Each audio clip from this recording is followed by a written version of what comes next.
like he's gone mad. This is the difference now. This is my farm hedge, which has been trimmed. And this is a rewilding hedge here. What a bloody mess.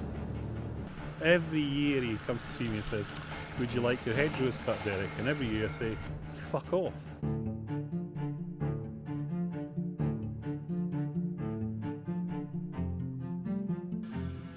Population's getting bigger.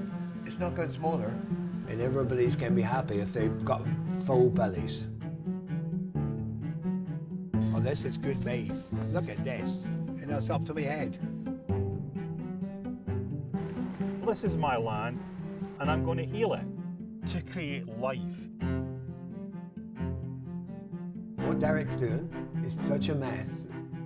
He's spoiling good land. When the country started, they'll understand what they've done. I know. For you to have a conference about rewilding wolves, why not talk to campers and see if they want a load of wolves eating them up the ass? It says, bullshit, Dick. Con artist, there you go. No, I don't care. They're lovely birds. They used to be here, then they were made extinct. It could be made extinct again, perhaps. I want change. I want change.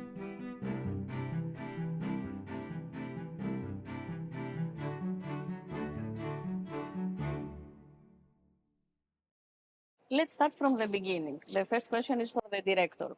Where did you find them? Well, I was wanting to make a film about the loss of nature in Britain, and I wanted to find someone. I wanted to find a way of telling that story, and because we've lost so much nature, it's trying to film something that doesn't exist in a way. So I thought maybe I could find someone who's trying to restore nature. Yes. And so I looked, and there's something called a rewilding movement in Britain, where people dedicate themselves to bringing back nature. And I found Derek, this Derek here, who that's what he's doing. And he's transforming his land. He's digging hundreds of ponds.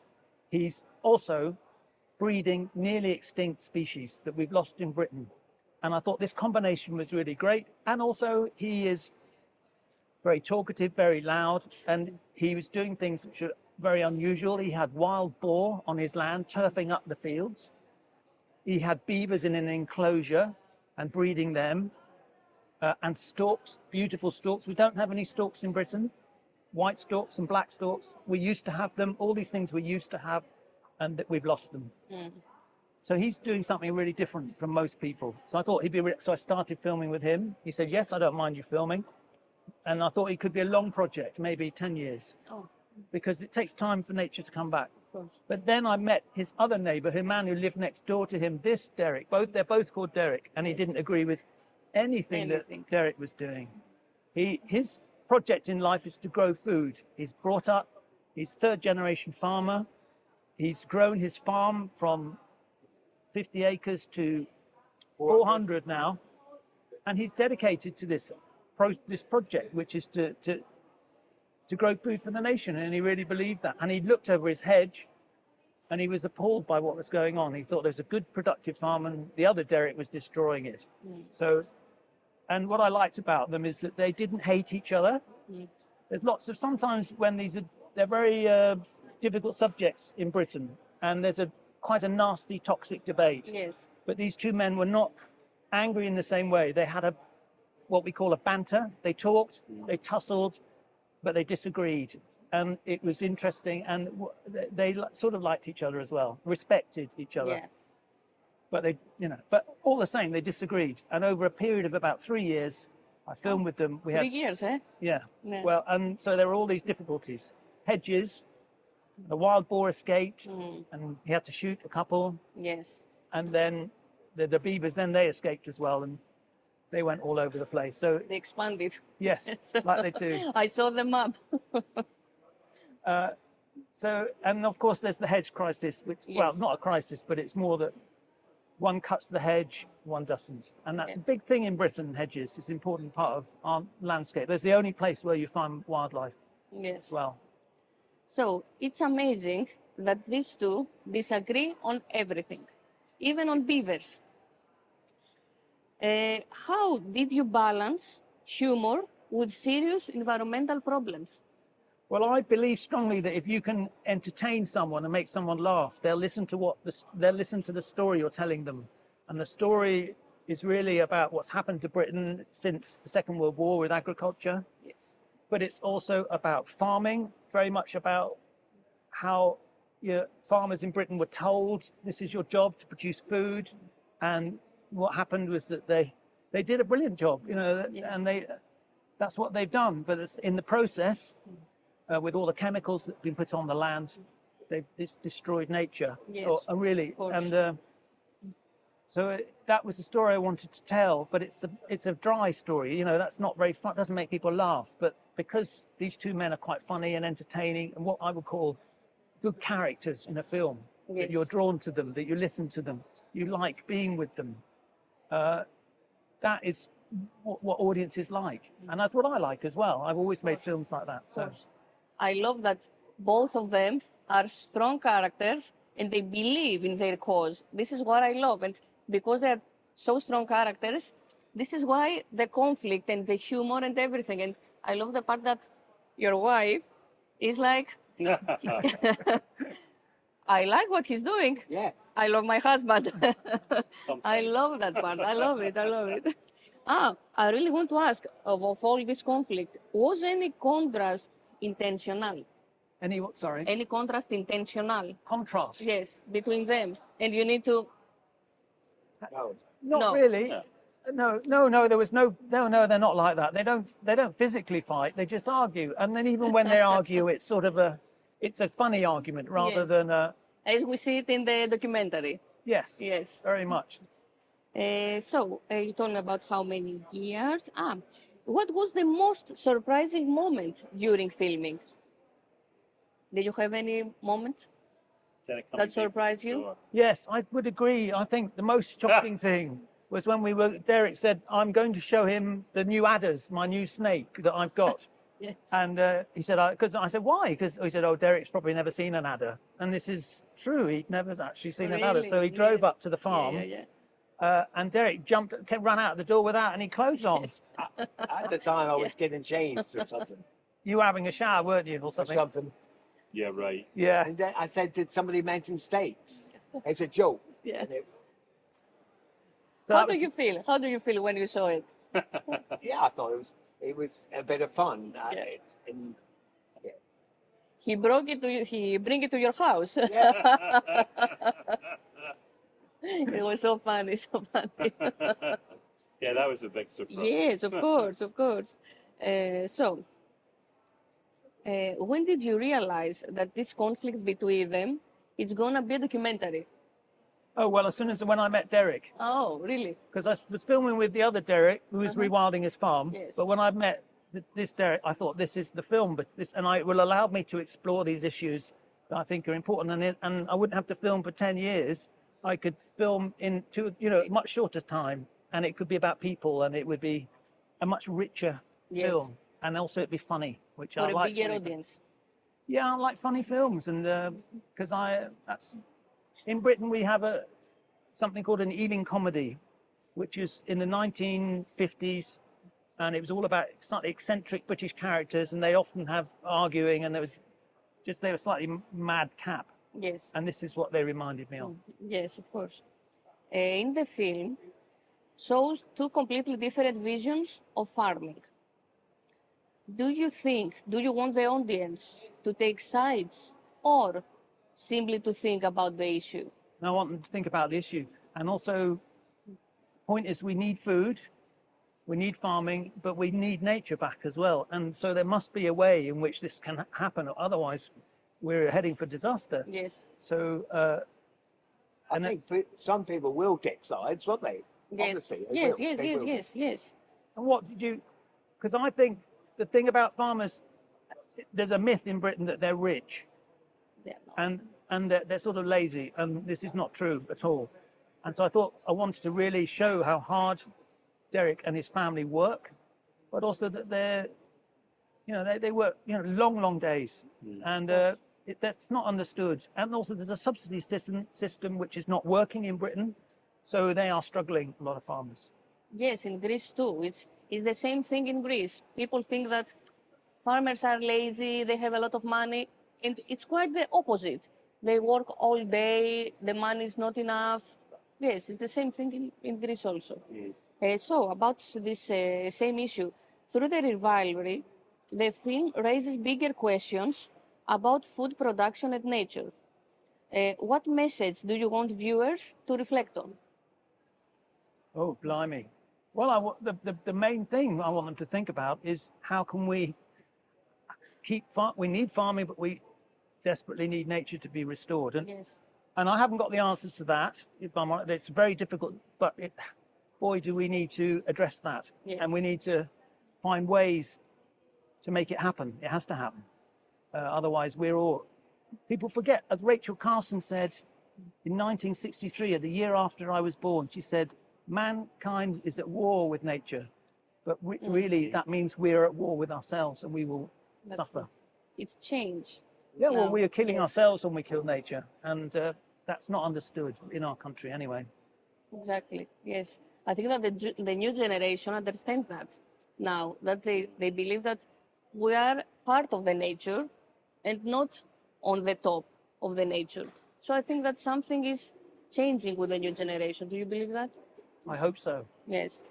Because there's a thing scientists call baseline shifting syndrome. So when you're young, you grow up and you think the world is how it is and that's always been like this. It's not true. It's so Yes. not true. We've lost all of this biodiversity, all this nature is gone. And when you meet older men, and this is what I tried to do with this Derek here, I knew that he knew all about these things. He knew about the curlew, he knew all about the wildflower meadows. So and he knew all these insects that we find as well. Yes. So just to gently say, what was it like? Yeah. And he was paid money, subsidy, government subsidy To drain land. yeah. Yes. Paid, actually, to improve and to drain. And yeah, it's not the farmer's fault. Yes, No. yes. I remember the part of the documentary that you are talking about some kind of bird. Yeah, I don't- curlew. Yes, the curlew. That's gone. Yes. Yes, Yes. yes.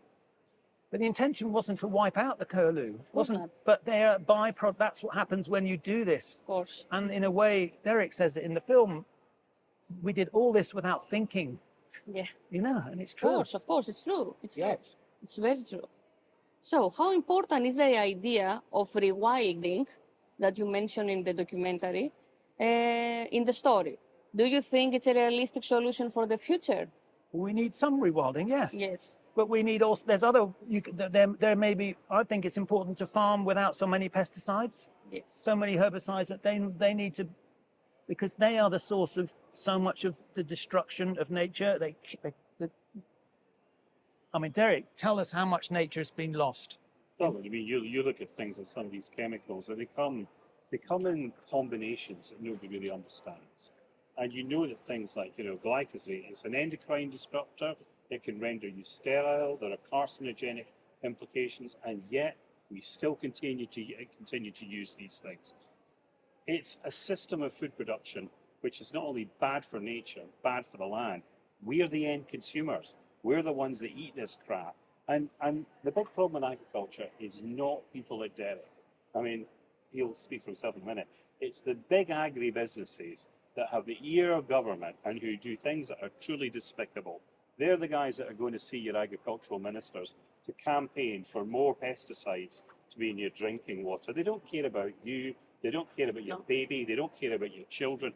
The only thing they're interested in is money. Yes, of And course. they are shockingly evil in pursuit of that. So what the big picture in the film is, of course, we don't see that at the top of the pyramid, but that's where it's going wrong, because when you look at Derek's farm, it's, Derek will tell you he's not really an intensive farmer in the sense that you think of it in a European sense or a North American sense, where there are all your cows. They never see the sunshine.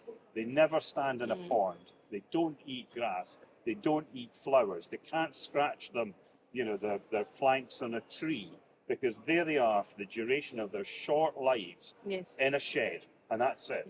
Like the chickens and the pigs and everything else. These things don't become things that have personalities or names. They're just a mechanical piece of flesh that we manipulate for our own interests. And I mean, you don't feel about them that way. I mean, some of your cows used to get very old. You get very fond of them. I know. Yes. We got cows to produce milk and beef animals to produce beef, but you know, you've got to look after them all their lives. Yeah. And they go out field and they graze grass, and Yeah. And there's one thing that James, when James went through his documentary, one of the most interesting things about it was that, of course, there are bits of it, when we sat down to see it, and I don't know how you feel about it, when we sat down to see it, I wasn't always with him when bits of it were filmed. So I see bits of what he says that I didn't see at the end in the film. But at the time I wasn't there. And James said, well, so he showed it to Derek and then one morning on his own, then he showed it to me. And then I don't know whether you made any changes, but he said, well, here's your opportunity now to make changes. The thing is, when you see him playing with his cows, and they're very tame cows, okay? So if a cow doesn't like you, it's not going to come running towards you. Yes. If it likes you very much, it comes running towards you, and then he's kissing it. And you look at it and you think, oh, and he's calling them all my babies. And Yes, da-di-da-di-da. my babies. And you look at it and think, the one thing I want to change is that he's a really kind man. His animals are very well looked after. He's worried about the mental health of his dog. The night after we fly to Greece, the dog's gone up to the bedroom to see if it could find him. looking for him. And you look at it and you think, what you're dealing with is actually a very decent human being Yes. who feels for these creatures and they feel for him. And of course they're animals that are there to make money, but they're animals that are very well taken care of. And with all due respect, I mean, I would think, in the end, most of the small to medium farmers feel that way about their animals. There are some people who are truly dreadful, who do horrible things to domestic animals. He is not one of them. So it's setting that kind of record straight. And it does, hugely boil down. It boils down to money and it boils down to intelligence. And at the moment, we have left the European Union as a country, as a nation, which is, I find, profoundly shocking. And what it means is you walk away from the very successful European environmental laws, but it also means that the farm subsidies to do things become a political football. Yes. And so when you walk out, Brexit comes, the Conservative government will tell you, well, we're going to change it. We're going to make money for holding water, money for clean air, money for biodiversity. Pretty much none of that happens. And then every other government that comes in says, we're going to do that. And what you find in the end is there is no funding to change the land. There is no funding that comes in year and year to create better habitats for butterflies or birds. So the shocking thing is that however we may feel about what each other is or are doing, is that at the top of the tree, despite society and the people who are very worried about these sorts of things, government doesn't really care at all. No. And that's the big problem is there's no money for him to change. Always. And there's no, equally, as far as I'm concerned, running what I do is no gravy train either. It's very hard to find money to do all the things we do to keep our creatures going year on year, to employ staff and everything else. And we have to find all that money from all sorts of different sources, and it's not easy. So there's a background to your issues. Of course. So, one last question. Yes, so Yes, one last question because we don't have time. You watch the documentary. What will you say to each other after the screening? You're trying to buy the beer. Well, yeah, we got to get on together because we're neighbours, and we just got to do our bit towards nature. Yes. Try to do more. Of course. Derek? Yeah, that really is what it comes down to. I mean, it's been the most incredible journey. We've known each other for 25 years. He has helped me so much. So we live in communities where you can't do things on your own. Of course. So, for example, if I have an accident with a vehicle or one of his vehicles breaks down, his son phones me, he borrows my kit. If I have a problem with something, I phone them, they come and help me. That's the way it works. Fell off in the river, didn't you? When I fell off the quad bike in the river, yeah. Fell off his quad bike in the river.